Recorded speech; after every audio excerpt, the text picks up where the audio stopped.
Hello बच्चों, JEE mains 2026 बहुत नज़दीक है, तो उसके रिगार्डिंग कुछ क्वेश्चन कर रहे हैं अपन। और ये क्वेश्चन बिलोंग कर रहे हैं अपने पास में सेमीकंडक्टर चैप्टर से। ठीक है, तो देखिए पहला क्वेश्चन देखिए, मेंस 2025 के पीवाईक्यू है। इस सर्किट में बोल रखा है कि जेनर का क्वेश्चन है कि यहाँ पर सर्किट बना रखा है और आपको दे रखा है जेनर का जो ब्रेकडाउन है वो 4 वोल्ट है। मतलब यहाँ पर ड्रॉप कितना होगा, 4 वोल्ट ड्रॉप होगा इस जगह पर। तो अगर इस जगह पर 4 वोल्ट का ड्रॉप आएगा आपके पास में, यहाँ पर 4 वोल्ट का ड्रॉप है, मतलब यहाँ पे भी कितना ड्रॉप होगा, 4 वोल्ट का। आपको बताना है रीडिंग ऑफ अमीटर बताना है, और अमीटर आइडियली मान के चलना पड़ेगा। तो लॉजिकल बात, सर्किट देखिए इसका, 4 वोल्ट जेनर पर आ रहा है, मतलब 4 वोल्ट किस पर आ रहा है, 400 ओम पर आ रहा है।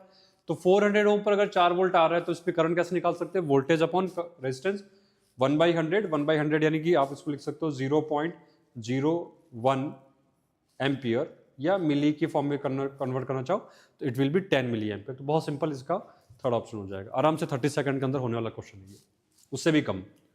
अगला क्वेश्चन है, इसमें डायग्राम हमें दिया नहीं था क्वेश्चन ने, ये हमारे पास में 2025 का ही क्वेश्चन है ये भी। तो इन्होंने हमें दिया कि zener diode with 5 volt zener voltage use to regulate unregulated DC voltage of input 25 volt. DC मतलब कोई बैटरी ले रखी है। उसमें एक स्पेशल बात है कि for a 400 ohm resistance connected in the series, तो जेनर के साथ सीरीज में लगा रखा है 400 ओम लगा रखा है। Okay, the zener current is found to be the 4 times load current. मतलब अगर इसमें करंट लोड में बाहर की जो सर्किट लगा हुआ है बाहर की तरफ, लोड मतलब कंज्यूमर्स जो होता है आपका, तो लोड में अगर करंट आई जा रही है तो ये कह रहा है कि जीनर में जो करंट जा रही है वो कितनी टाइम्स जा रही है, 4 आई। इसका मतलब सोर्स से कितनी करंट निकल रही होगी, 5 आई, सिंपल केसीएल। तो अब ये कह रहा है कि आपको बताना है कि लोड में करंट कितनी फ्लो कर रही है और रेजिस्टेंस का वैल्यू कितना आपके पास में, तो बता देंगे। देखो यहां पर करंट आई है, यहां पर 4 आई है, तो यहां पे कितना हो जाएगा, 5 आई। दूसरा, अगर यहां पर 5 वोल्ट ड्रॉप है तो इसमें भी 5 वोल्ट ड्रॉप होगा। टोटल कितने का है, 25 का, तो इस पर कितना ड्रॉप होगा, 20 वोल्ट। तो इसकी current is equal to potential 20 volt upon ohm. तो अगर इसको वो और ये ओम कर लीजिए, तो इसको सॉल्व करोगे तो आपको मिल जाएगा आई का वैल्यू 10 मिली एम्पियर। देखो ध्यान रखना, करंट किसमें पूछी है, सोर्स की करंट नहीं पूछी आपको, लोड की करंट पूछी है। तो लोड में करंट कितनी है, आई, तो आई का वैल्यू आना चाहिए 10 मिली एम्पियर। फिर हमें पता है कि लोड पर पोटेंशियल ड्रॉप कितना आ रहा है, तो लोड पर पोटेंशियल ड्रॉप कितना आ रहा है, 5 वोल्ट। तो potential drop is equal to current into resistance, तो 5 इज इक्वल टू करंट का value 10 milli M into load resistance. इसको आप सॉल्व करोगे तो आ जाएगा 500 ओम। बहुत इजी क्वेश्चन था और इसका ऑप्शन बन जाएगा फोर्थ ऑप्शन। ओके, इजीली हम इसको भी 30 सेकंड के अंदर कंप्लीट कर सकते हैं। अगला क्वेश्चन दे रखा है, ये ज्यादा आसान क्वेश्चन है। इसमें दे रखा है, पूछा है what is the current flowing through the battery in the given circuit.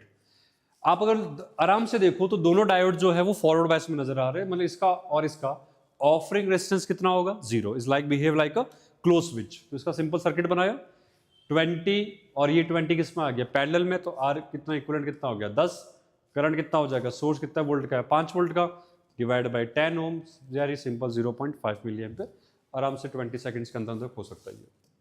Next problem दे रखा है, आपसे पूछा था output voltage in the following circuit, consider the ideal diode case. तो अगर आप लॉजिकली देखो तो आपका जो डायोड D1 है, इसका जो ये N है, इसको हम N बोलते हैं ना, तो जो N साइज है वो +5 वोल्ट पर है। अगर इसमें करंट फ्लो हुई तो यानी यहां पर जो ड्रॉप आएगा वो 5 से तो कम ही आएगा। इसका मतलब इसका जो P जंक्शन है, अगर इस डायोड D1 को मैं साइड में समझाऊंगा आपको, तो देखो डायोड D1 ऐसा बन रहा है आपके पास में। डायोड D1 में जो आपका N जंक्शन है, वहां पर आप नोटिस कर रहे होंगे कि 5 वोल्ट है और यहां पर 5 वोल्ट से कम है। इसका मतलब जो N साइड है वो हायर पोटेंशियल पर है और जो P साइड है वो लोअर पोटेंशियल पर है। अगर ऐसा है तो ये डायोड जो है वो हमारा रिवर्स बायस में काम कर रहा होगा, और क्योंकि आइडियल केस बोला हुआ है तो रिवर्स बायस में हम इसका इनफाइनाइट रेजिस्टेंस मान के चल सकते हैं, यानी हम इसको ट्रीट कर सकते हैं लाइक ओपन स्विच की तरह।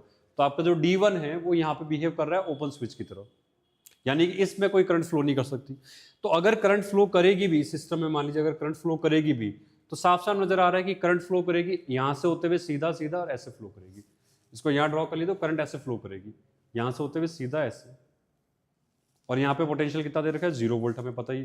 तो ऐसे करंट फ्लो करेगी, तो इस ब्रांचेज में यहां पर मिलने वाला पोटेंशियल कितना होगा, 0। क्यों, क्योंकि यहां पर कोई करंट ही नहीं जा रही है ना, यहां से कोई करंट जा ही नहीं रही है, तो इसका ऑफरिंग डिस्टेंस कितना है, infinity. That's why circuit open है, करंट सीधी जा रही है, तो यहाँ पर पोटेंशियल आउटपुट आपको कितना मिलेगा, 0।